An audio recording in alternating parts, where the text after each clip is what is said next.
Basa ko sa Twitter or sa X, ang daming nagpo-push na ikaw daw ang mag-remake ng Tanging Ina. Ano masasabi mo? Siyempre, Tanging Ina nyo rin. Sorry. Gano'ng katagal yun ang ginagawa yan? Nagsimula ang team namin. Sa patikim-tikim. Iba yun. Iba yun. So, syempre, first time ka mapapanood sa GMA, no? Sabi nga ni VJ Ai kanina, paano kapag bigla kang pinapasok sa bahay ni Kuya? Game ka pa ba? Parang hindi ko na kayang pumasok. Uy, kasi siyempre may mga anak ba tayo. Pero kung ipasok kaming pamilya, di okay. Para makalibre na rin kami ng bigas at saka makalibre na rin lahat. Kasi mahal na ng kuryente, mahal na rin ang kuhan. So, why not? Big brother, sige na lang. Kasi ang ginawa namin hotel para magkaroon na rin kami ng staycation. Sobrang kiat namin. Nag-away kami na. Ang pag-uwi ni Mama, stress na nga siya. Pag-uwi niya, ang kumot, ang kama, napunta na sa kabilang kuan. Kabilang, sa sala na ang kama, ang mga sopa. Galit na siya, ano ba ito? Lehilera kami. Mamayang 12:00, papatayin ko na kayo.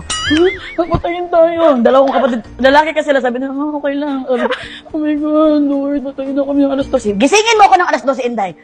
Gisingin. So, natulog na kami ng 11:00. Pagising ko, 12:00, Mama, 12:00 na. Sabi niya, tumahimik ka yan. Mabuti hindi kami pinatay. Kasi pag-uwi ko ba, alam ko pag-uwi ko, Titons, pag-uwi ko pa. Bakit kagabi na naman umuwi? Natanggap ako sa PBB. Magsinungaling ka pa, yung mukha mo matanggap sa PBB, binugbog pa ako, Titons.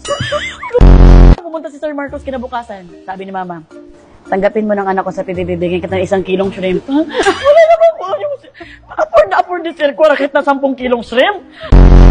So, your house life? Life is miserable. Ano yung kinoya? Kinuha po. Kinoya. Hindi ko kinuya. Ako nagigigil ko. Dito talaga ko nilagay. Kasi galing siya sa PBB, si Koya. Tinatago ko lang kasi pagka-social, pero social talaga. Hindi nga. Where were you born? My parents raised me in the...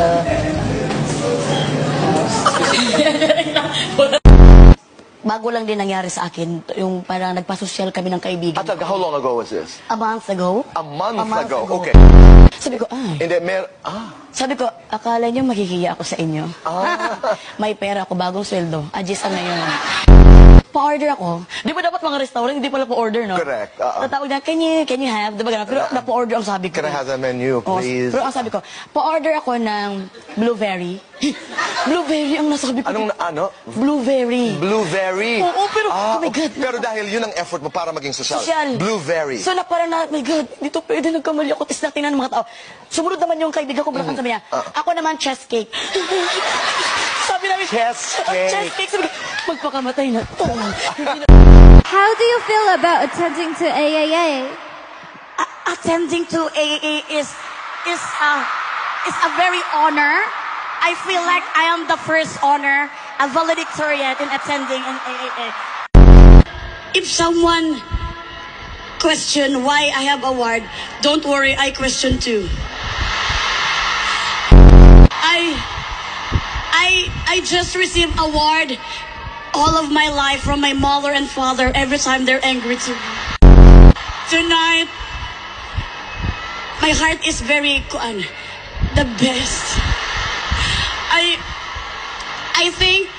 think because because of God moves in mysterious ways, and it is because of the.